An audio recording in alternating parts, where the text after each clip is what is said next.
Okay, so hello everyone, and this is our part number three of biological classification, and today we are going to cover Kingdom Protista. Okay, and first of all, I just want to tell you that you will never ever get such best notes from line by line NCRT anywhere on this whole YouTube. Just follow this notes, and if you want this, put comment in the comment box and I'll put the link into description box. Okay, just let's start it. Okay तो protestants actually are the single cell eukaryotes. ठीक है, जो भी single cell eukaryotes होते हैं वो kingdom protista में exist करते हैं। इस किंगडम की कोई भी बाउंड्री डिसाइडेड नहीं है कि ओके इस किंगडम में जो ऑर्गेनिज्म होते हैं वो उनका क्राइटेरिया यही है कि जो ऑर्गेनिजम्स इस क्राइटेरिया को फॉलो करते हैं बस वही इस किंगडम में प्रेजेंट होंगे, ऐसा कुछ भी नहीं है। ठीक है, are not well defined. What may be a plant to one is a photosynthetic protistan to one. मतलब देखने में हमको लग सकता है कि ठीक है ये प्लांट है, बट एक्चुअली ऐसा भी तो हो सकता है कि वो फोटोसिंथेटिक प्रोटिस्टेंट है। ठीक है, ऑल्सो ये जो प्रोटिस्टा किंगडम के मेंबर्स हैं ये प्राइमरीली पानी में रहते हैं। They are aquatic and plants, animals and fungi के बीच में ये एक एवोल्यूशनरी लिंक फॉर्म करता है। मतलब कि कौन कैसे कहाँ से इवॉल्व हुआ होगा उसका हमें आइडिया मिलता है प्रोटिस्टेंट्स से। ओके, नाउ सी, ये जो प्रोटिस्टेंट्स होते हैं इनके पास एक वेल डिफाइंड न्यूक्लियस होता है, एक सेल स्ट्रक्चर होता है एंड मेम्ब्रेन बाउंड ऑर्गेनल्स इसमें प्रेजेंट होती है and that's why this is a eukaryote. ठीक है, कुछ के पास फ्लैजेला, सीलिया भी प्रेजेंट हो सकता है।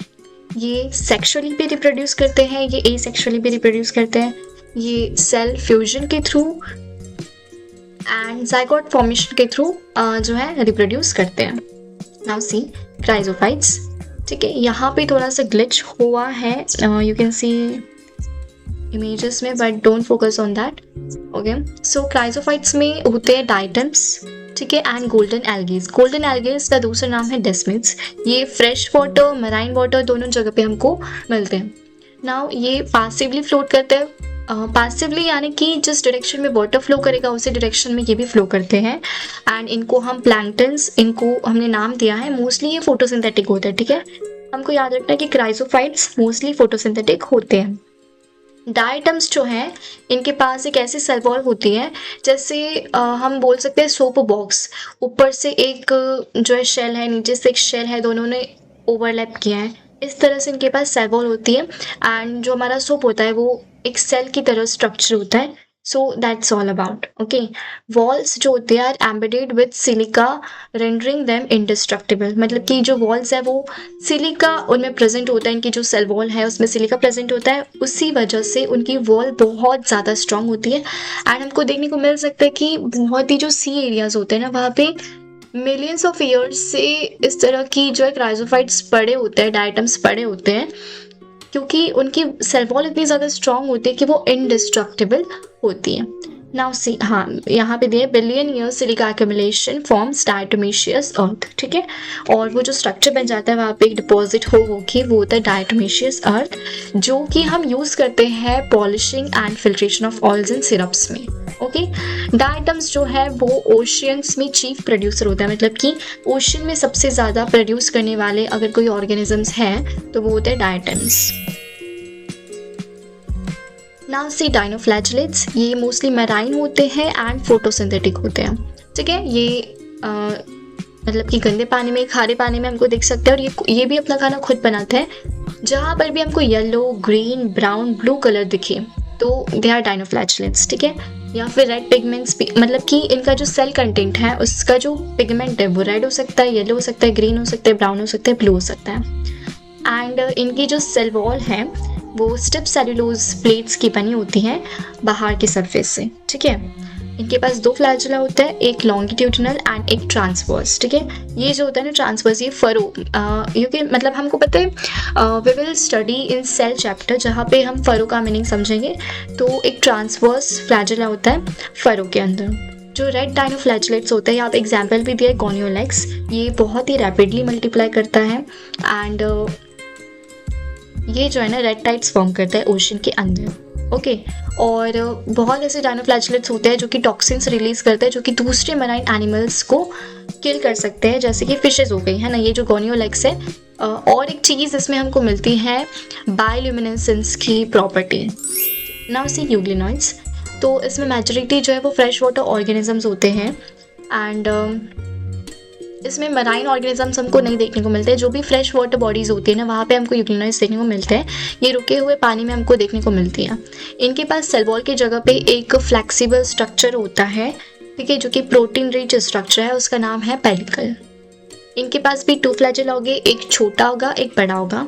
मिक्सोट्रॉफिक न्यूट्रिशन करते हैं, मतलब कि सनलाइट में ये फोटोसिंथेटिक भी होते हैं and behave as heterotrophic predators when deprived of light, मतलब कि ये खाना भी बनाएंगे and then they will also act as heterotrophic. जब सनलाइट कम हो जाएगी, जब उनको लाइट नहीं मिलेगी, तो वो दूसरों से अपना खाना ले लेंगे।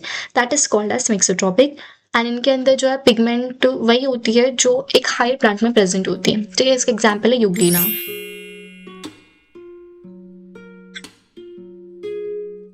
स्लाइम मोल्ड्स, तो इनको हम सैप्रोफिटिक प्रोटिस्टेंट्स के नाम से जानते हैं। ये डिगिंग लीव्स एंड ट्विंग्स के साथ में मूव करते हैं और ये उनसे ऑर्गेनिक मैटर को लेते हैं, ठीक है। जब भी फेवरेबल कंडीशन होगी तो ये अपना एक एग्रीगेशन बनाएंगे जिसको हम प्लाज्मोडियम बोलते हैं। एंड ये प्लाज्मोडियम की अगर मैं बात करूँ साइज़ क्या होती है, तो सेवरल फीट तक ये स्प्रेड होता है। अनफेवरेबल कंडीशन में प्लाज्मोडियम जो है वो डिफ्रेंशिएट होकर फ्रूटिंग बॉडीज़ बनाता है, जिनके जो फ्रूटिंग बॉडीज़ होती है ना, उनके टिप पे हमको छोटे छोटे स्पोर्स देखने को मिलते हैं। अब स्लाइम मोल्ड्स के पास तो ट्रू वॉल्स नहीं होती, लेकिन इनके जो स्पोर्स होते हैं उनके पास ट्रू वॉल्स होती हैं और ये बहुत ही एक्सट्रीमली रेजिस्टेंट होते हैं, मतलब कि इनको हम ख़त्म नहीं कर सकते। ये बहुत सालों सालों तक रहते हैं, ठीक है, जिंदा रहते हैं। They have life. स्पोर जो है ना, they are dispersed efficiently by air currents, मतलब हवा के थ्रू वो डिस्पर्स्ड होते हैं। नाउ अमीबॉइड्स एंड फ्लैजेलेट्स, सारे प्रोटोजोअन्स हेटेरोट्रॉप्स होते हैं, ठीक है। ये प्रोटोजोअन्स पढ़ रहे हैं हम, सारे प्रोटोजोअन्स हेटेरोट्रॉप्स होते हैं। प्रेडेटर की तरह हो सकते हैं, पैरासिटिक हो सकते हैं। एंड प्रोटोजोअन्स एक्चुअली एनिमल्स के प्रिमिटिव रिलेटिव्स बोला जाता है इनको। जैसे यहाँ पे अगर मैं देखूँ अमीबॉइड प्रोटोजोअन्स, तो ये फ्रेश वाटर, सी वाटर, मॉइस्ट सॉइल ऐसी जगह पे हमको देखने को मिलेगी। एंड ये स्यूडोपोडिया, जिसको हम बोलते हैं फॉल स्वीट, इसके थ्रू अपना खाना लेते हैं, ठीक है। जैसे इसका एग्जाम्पल है amoeba. Now see marine forms जो है उनके पास सिलिका शेल्स होते हैं, ठीक है। जो भी मराइन प्रोटोजोअन्स होते हैं ना, जो यहाँ पे रहते हैं, उनके पास सिलिका शेल्स होते हैं एंड इसका एग्जाम्पल है एंटामीबा। नाउ फ्लैजिलेटेड प्रोटोजोअन्स जो होते हैं वो फ्री लिविंग होते हैं, पैरासिटिक भी हो सकते हैं, उनके पास फ्लैजिला होता है। और जो कि पैरासाइट्स हैं, ठीक है, जो कि फ्लैजिलेटेड प्रोटोजोअन्स के पैरासिटिक फॉर्म की अगर मैं बात करूं, जैसे कि ट्राइपेनोसोमा, ये पैरासाइट होता है एंड ये कॉज करता है स्लीपिंग सिकनेस नाम की बीमारी। सीलिएटेड एंड स्पोरोजोअन्स प्रोटोजोअन्स, ठीक है। तो सीलिएटेड प्रोटोजोअन्स जिनके पास सीलिया प्रेजेंट होगा, ये पानी में रहेंगे, ये बहुत ज़्यादा हाईली एक्टिव होंगे क्योंकि इनके पास हज़ारों सीलिया प्रेजेंट होते हैं जो कि इनको मूवमेंट में मदद करते हैं। इनके पास कैविटी होती है जिसका नाम है गलेट, ठीक है, गलेट। एंड ये बाहर के सरफेस पे ओपन होती हैं। Now ciliary rows steer water laden with food into the gullet, मतलब कि जो सीलिया होता है वो खाने को अंदर सेल के अंदर ढकेलते हैं। एंड सीलियरी प्रोटोजोअन्स का एग्जाम्पल है पैरामेशियम। नाउ स्पोरोजोअन्स,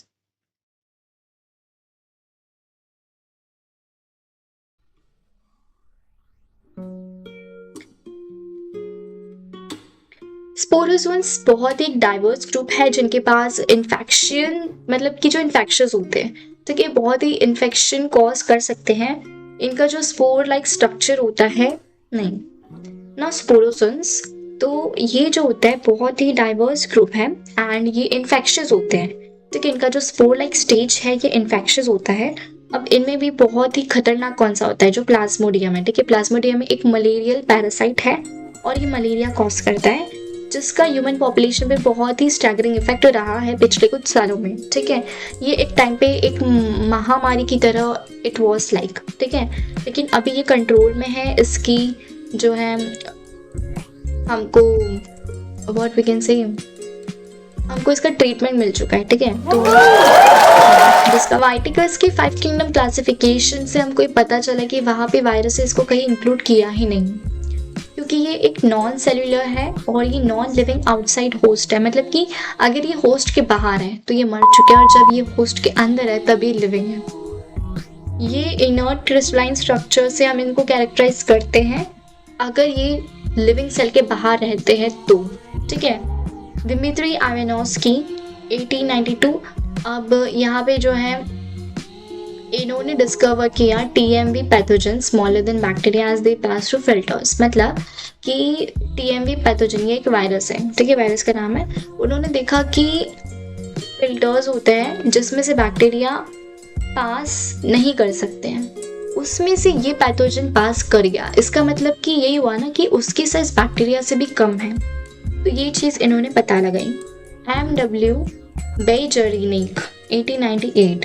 प्रोनाउंसिएशन मुझे नहीं पता, सो मुझे जो समझ में आया I just spoke that, okay. तो demonstrated infectious leaf extract termed it contagium vivum fluidum infectious living fluid.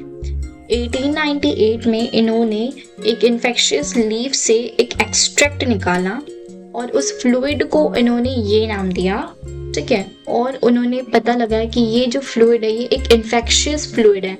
अब ये आया कैसे, उस लीफ में वायरसेस प्रेजेंट हो गए तभी तो, ठीक है। तो उन्होंने ये डिस्कवर किया। W.M. स्टेनली 1935 में showed viruses can be crystallized, consist largely of proteins, they are obligate parasites, ठीक है। मतलब कि वायरसेस क्रिस्टल्स के फॉर्म में होते हैं, वो प्रोटीन से बने होते हैं एंड वो ऑब्लिगेट पैरासाइट होते हैं। ऑब्लिगेट पैरासाइट यानी अगर उनको जिंदा रहना है तो उनको किसी सेल के अंदर पैरासाइट बन के रहना होगा, नहीं तो किसी सेल के बाहर तो वो वैसे भी नॉन लिविंग है, ठीक है। यू कैन सी ये एनसीईआरटी का डायग्राम है, ये कैप्सिड्स, कैप्सोमर्स और ये अंदर ये आरएनए। नाउ सी, वायरसेस का जेनेटिक मटेरियल डीएनए भी हो सकता है, आरएनए भी हो सकता है, किसी में भी दोनों प्रेजेंट नहीं होंगे, मतलब कि एक ही वायरस में डीएनए आरएनए दोनों प्रेजेंट है, ऐसे नहीं होगा। जनरली जो प्लांट इन्फेक्टिंग वायरसेस होते हैं उनके पास सिंगल स्ट्रैंडेड आरएनए होता है, वो भी, ठीक है। एंड एनिमल इन्फेक्टिंग वायरसेस में सिंगल या double standard RNA and double standard DNA, ठीक है। ये दोनों लाइन बहुत इंपॉर्टेंट है, इनको याद कर लो, ठीक है। बैक्टीरियोफेज जो कि बैक्टीरिया में डिसीज कॉज करते हैं, ठीक है, तो उनके पास usually double standard DNA present होता है। प्रोटीन कोड इनके पास होता है, उसका नाम होता है कैप्सिड, जो कि छोटी छोटी सब यूनिट से बना होता है जिनका नाम होता है कैप्सोमर्स। ये जेनेटिक कोड, मतलब कि अंदर जेनेटिक मटेरियल होगा, बाहर से प्रोटीन कोड होगा, तो जेनेटिक मटेरियल को ये कवर करता है, उसको प्रोटेक्ट करता है। कैप्सोमर्स जो है दे फॉर्म हेलिकल और पॉलीहेड्रल ज्योमेट्रिक शेप्स, ठीक है। हेलिकल या पॉलीहेड्रल ज्योमेट्रिक शेप्स में वो होते हैं जैसे कि you can see here, wait and ये, ठीक है, यू कैन सी इनका शेप। Now see viroids and prions, यहाँ से भी बहुत सारे क्वेश्चंस आते हैं, you have to remember this, okay. So see viroids, तो टीओ डायनर 1971 में इन्होंने इनको डिस्कवर किया था। इन्फेक्शियस एजेंट होते हैं ये, ठीक है, ये भी इन्फेक्शियस है लेकिन ये वायरसेस से छोटे हो गए और ये जो है ना, जो पोटैटो स्पिंडल ट्यूबर डिसीज होती है वो वायरॉइड्स कॉज करता है, ठीक है। ये डिसीजेस का नाम भी बहुत इंपॉर्टेंट है, पोटैटो स्पिंडल ट्यूबर डिसीज, ये वायरॉइड्स कॉज करते हैं। अब बात याद है कि ये वायरसेस से छोटे कैसे होते हैं। lacks protein coat completely, hence viroid consist of free RNA of low molecular weight, मतलब इनके पास प्रोटीन कोड नहीं होता है, सिर्फ जेनेटिक मटेरियल होता है और प्रोटीन कोड नहीं होने की वजह से ही इनको हम वायरॉइड बोलते हैं। इनके पास फ्री आरएनए होगा जो कि वायरसेस से कम मॉलिक्यूलर वेट का है, ओके। नाउ सी प्रायंस जो है ये भी इन्फेक्शियस एजेंट है। अब ये सिर्फ और सिर्फ एबनॉर्मली फोल्डेड प्रोटीन से बने होते हैं, इनके पास जेनेटिक मटेरियल नहीं होता है। Similarly in size to typical viruses transmit infectious neurological diseases and जैसे कि जो बोवाइन स्पॉन्जीफॉर्म एन्सेफेलोपैथी, ये एक मैड काउ डिसीज है और ये कैटल्स में होती है और ह्यूमंस में इसी को सियार जैकब डिसीज बोला जाता है। तो ये जो है प्रायंस कॉज करते हैं। ना लाइकन्स म्यूचुअली बहुत ही यूजफुल होते हैं। लाइकन्स बनते कैसे हैं, एक्चुअली एल्गे एंड फंजाई मिलके बनाते हैं एक एसोसिएशन, ये बहुत ही यूजफुल होता है एंड अलगल कंपोनेंट को हम फाइकोबाइंड बोलते हैं, ठीक है, ये खुद अपना खाना बनाता है। फंगल कंपोनेंट को हम माइकोबाइंड बोलते हैं, ये एल्गे पे डिपेंडेंट होता है खाने के लिए, ठीक है। एंड ये जो फंगाई है ये एल्गे को शेल्टर प्रोवाइड करता है, सॉइल से मिनरल एंड वाटर एब्जॉर्ब करके एल्गे को देता है खाना बनाने के लिए। Now see highly integrated, and in दोनों को अलग करना बहुत ही मतलब कि मुश्किल है। अगर हमको ये दोनों साथ में दिख रहा है ना, वी कांट से कि ठीक है ये फंजाई या फिर एल्गे जैसा कुछ है, ठीक है, हम इस तरह से डिस्टिंग्विश नहीं कर सकते हैं ना। लाइकेंस जो है वो पॉल्यूशन के बहुत ही गुड इंडिकेटर्स होते हैं, एंड जहाँ पे भी पॉल्यूशन होगा वहाँ पे वो ग्रो नहीं करेंगे, और जहाँ पे पॉल्यूशन नहीं होगा वहाँ पे लाइकेंस ग्रो करते हैं। सो that's all about today, and will see you in next chapter. And इसके बाद हम स्टार्ट करने वाले हैं सेल, ठीक है, जो कि द यूनिट ऑफ लाइफ है, ठीक है। उस चैप्टर को हम स्टार्ट करने वाले हैं क्योंकि उस यूनिट में बहुत ही बेसिक चीज़ें हैं जो कि पता होनी इम्पॉर्टेंट है किसी भी नेक्स्ट चैप्टर को स्टार्ट करने से पहले। सो that's all about today, and just like and share this video and subscribe to my channel so that I can make more such videos for you.